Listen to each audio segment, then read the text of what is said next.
दुनिया के दूसरे सबसे अमीर शख्स बने गौतम अडानी पहली बार किसी एशियाई ने हासिल किया ये मुकाम। राहुल गांधी की भारत जोड़ो यात्रा के चंदे के लिए कांग्रेस कार्यकर्ताओं की बदसलूकी आई सामने। केरल में दुकानदार ने चंदे में 2000 रुपए नहीं दिए तो की तोड़फोड़। जल्दी बीजेपी में मर्ज हो जाएगी कैप्टन अमरिंदर सिंह की पार्टी। दिल्ली में बीजेपी की सदस्यता लेंगे कैप्टन अमरिंदर सिंह। नमस्कार, मैं हूं संजय सेठी, आप देख रहे हैं जेसीडी टाइम्स। भारतीय अरबपति गौतम अडानी 154.7 अरब डॉलर की नेटवर्थ के साथ दुनिया के दूसरे सबसे अमीर कारोबारी बन गए। ये पहली बार है जब कोई एशियाई फोर्ब्स बिलियनियर्स इंडेक्स के टॉप 2 में शामिल हुआ है। एशिया के सबसे रईस व्यक्ति अडानी के अलावा रिलायंस के चेयरमैन मुकेश अंबानी फोर्ब्स की टॉप 10 लिस्ट में शामिल होने वाले दूसरे भारतीय हैं। दिल्ली के एम्स अस्पताल में 5 साल के एक बच्चे की सफल किडनी ट्रांसप्लांट की गई है। ये देश में अब तक सबसे छोटे बच्चे पर की गई किडनी ट्रांसप्लांट सर्जरी थी। इस सर्जरी में मरीज के दोनों किडनियों के साथ ही नसों को भी बदला गया है, जिसे एन ब्लॉक किडनी ट्रांसप्लांट कहा जाता है। कांग्रेस के भारत जोड़ो यात्रा के बीच केरल के कोल्लम से एक ऐसी घटना सामने आई है जिसके बाद अब उस पर सियासी संग्राम छिड़ गया है। दरअसल कोल्लम में भारत जोड़ो यात्रा के लिए 2000 रुपए चंदा नहीं देने पर सब्जी दुकान मालिक को कांग्रेस कार्यकर्ताओं ने धमकी दे डाली। दुकान के मालिक एस फवाद ने कांग्रेस कार्यकर्ताओं पर तौल मशीन तोड़ने और सब्जियां फेंकने का भी आरोप लगाया है। पंजाब के पूर्व मुख्यमंत्री कैप्टन अमरिंदर सिंह की पार्टी पंजाब लोक कांग्रेस का बीजेपी में विलय लगभग तय हो गया है। इस पर फाइनल फैसला सोमवार को पार्टी मीटिंग के बाद होगा। कहा जा रहा है कि दिल्ली स्थित बीजेपी हेडक्वार्टर में राष्ट्रीय अध्यक्ष जेपी नड्डा की मौजूदगी में कैप्टन अमरिंदर सिंह बीजेपी की प्राथमिक सदस्यता ग्रहण कर लेंगे। 26 सितंबर 2022 की तारीख ऐतिहासिक होने वाली है। पिछले साल छोड़ा गया डॉट मिशन एक एस्टेरॉयड से टकराकर उसकी दिशा बदलने का प्रयास करेगा।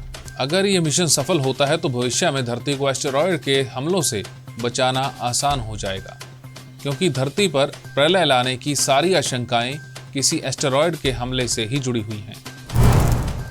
ऑस्ट्रेलिया में 1936 के बाद पहली बार किसी कंगारू ने इंसान की हत्या की है। पश्चिमी ऑस्ट्रेलिया के राज्य में कंगारू ने इंसान पर इतना भयानक हमला किया कि वो बुरी तरह से जख्मी हो गया। बाद में उसकी मौत भी हो गई।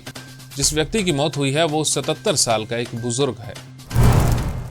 उज्बेकिस्तान में हो रही SCO की मीटिंग के दौरान पाकिस्तान के प्रधानमंत्री शहबाज शरीफ के साथ कुछ ऐसा हुआ कि जिस पर पुतिन की हंसी छूट गई।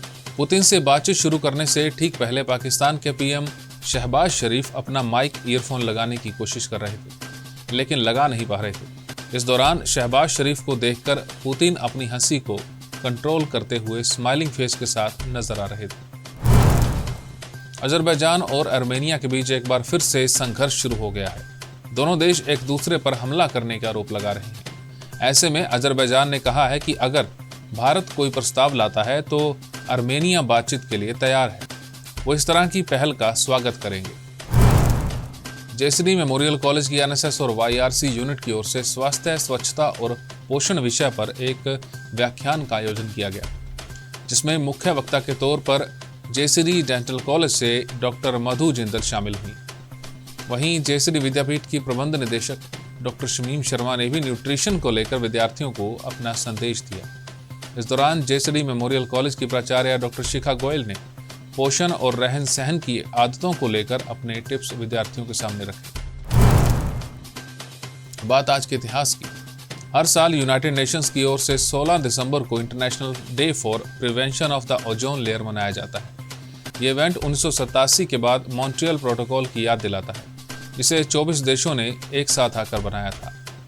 मॉन्ट्रियल में इन देशों ने दुनिया से कहा था कि ओजोन परत को बर्बाद करना बंद करें। इसमें ऐसे पदार्थों का इस्तेमाल बंद करने का वचन लिया गया था जिससे ओजोन परत को नुकसान पहुंचता है। 19 दिसंबर 1994 को UN की जनरल असेंबली ने 16 सितंबर को ओजोन लेयर के बचाव के लिए अंतर्राष्ट्रीय दिवस मनाने का फैसला किया। पहला ओजोन डे 16 सितंबर 1995 को मनाया गया था। हमारी इस खास पेशकश में फिलहाल इतना ही। देश और दुनिया की तमाम खबरों के लिए आप देखते रहिए जेसीडी टाइम्स।